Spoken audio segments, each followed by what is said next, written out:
पिछली 3 वीडियो में हमने देखा कि किस प्रकार देवता की उत्पत्ति हुई, पशु पक्षियों की उत्पत्ति हुई और पेड़ पौधों और झाड़ियों की उत्पत्ति हुई।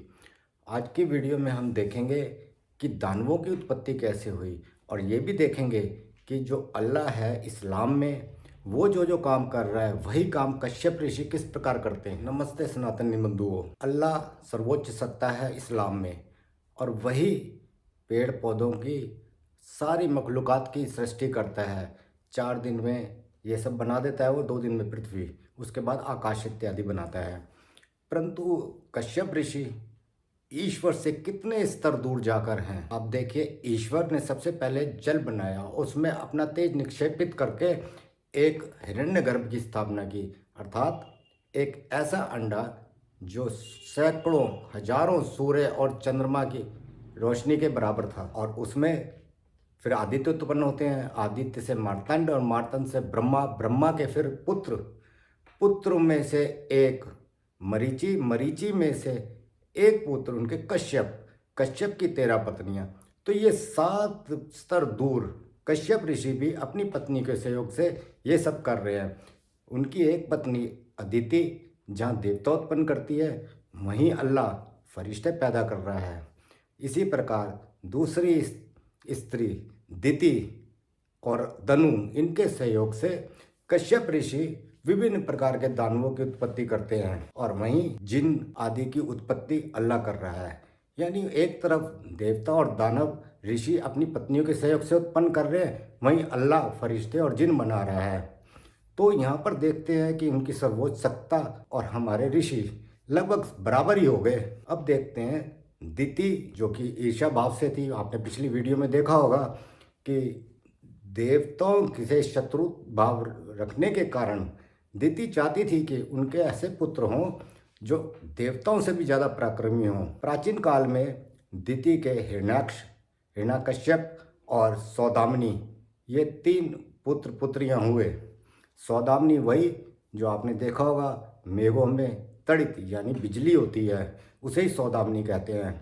अर्थात यदि ये सौदामिनी वही है तो इसका मतलब हिरण्याकश्यप और हिरण्याक्ष ये भी किसी दैवीय शक्ति या ब्रह्मांडीय शक्ति का रूपक हैं। अब हम देखते हैं कि उसके बाद किस प्रकार दिति ने कौन सा व्रत किया और फिर पुनः ऐसे पुत्र की कामना की जो देवताओं का नाश कर सके और उनसे अधिक प्रतापी हो। प्राचीन काल में ये सारे राक्षस यानी हिरण्याकश्यप और हिरण्याक्ष, इनके पुत्र पौत्र सब देवताओं के साथ युद्ध में मारे गए थे और इससे शोक संतप्त दिति ने बहुत कठोर तप किया और मदन द्वादशी व्रत रखा।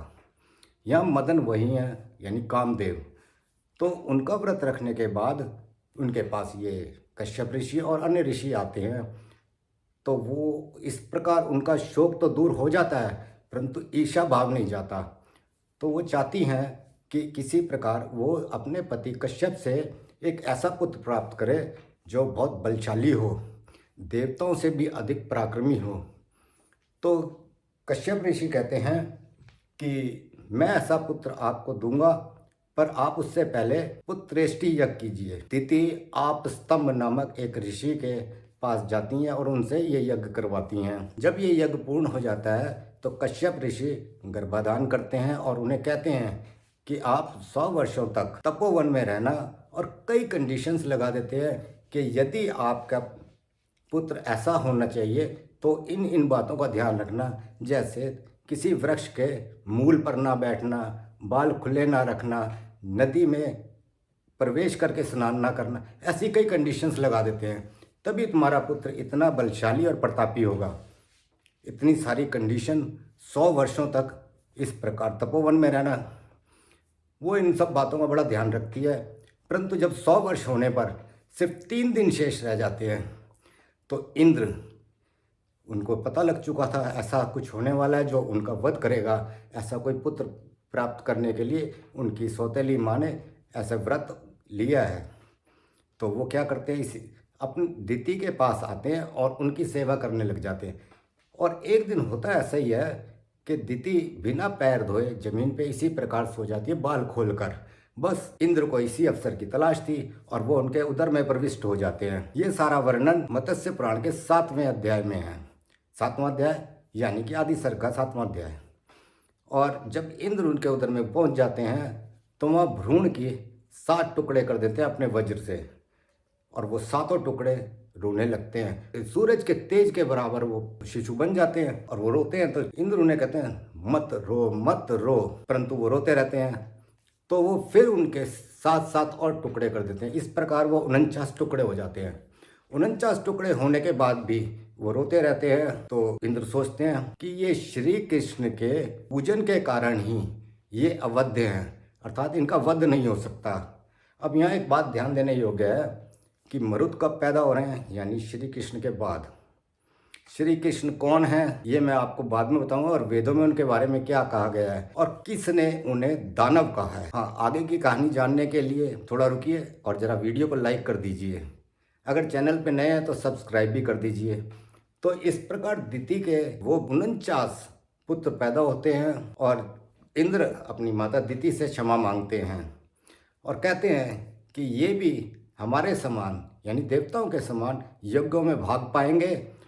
तभी से मरुत, उनका नाम मरुत इसलिए पड़ा क्योंकि मत रो कहने से वो मरुत हो गए।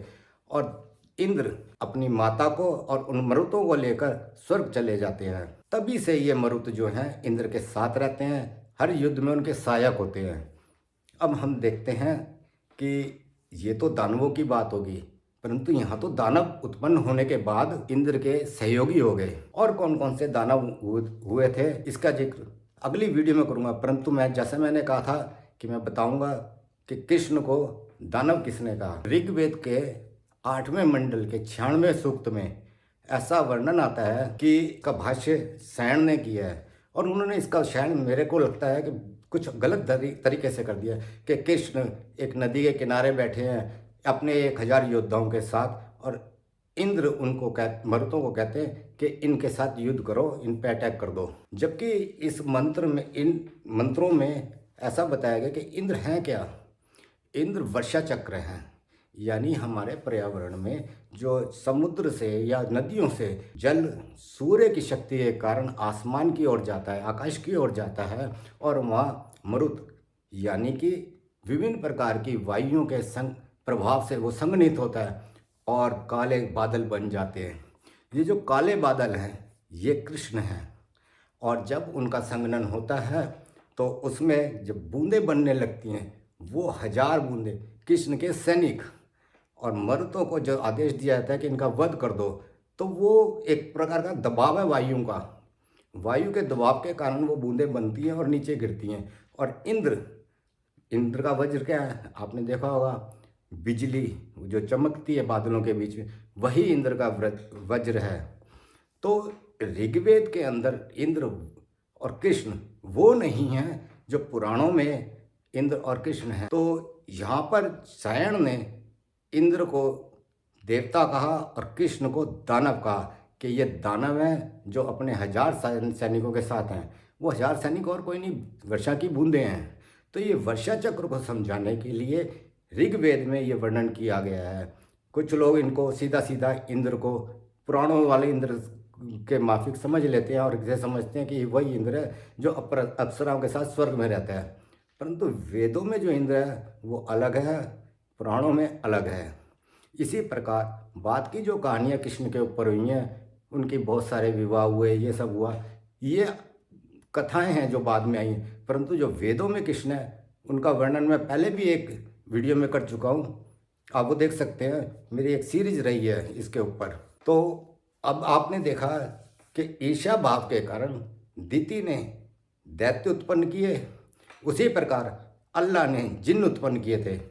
अब मानव कैसे उत्पन्न हुए इसके बारे में अगली वीडियो में, और उसके बाद कश्यप की अन्य पत्नियों से क्या क्या पैदा हुआ उसके बारे में अगली वीडियो में बताऊंगा। तब तक के लिए नमस्ते।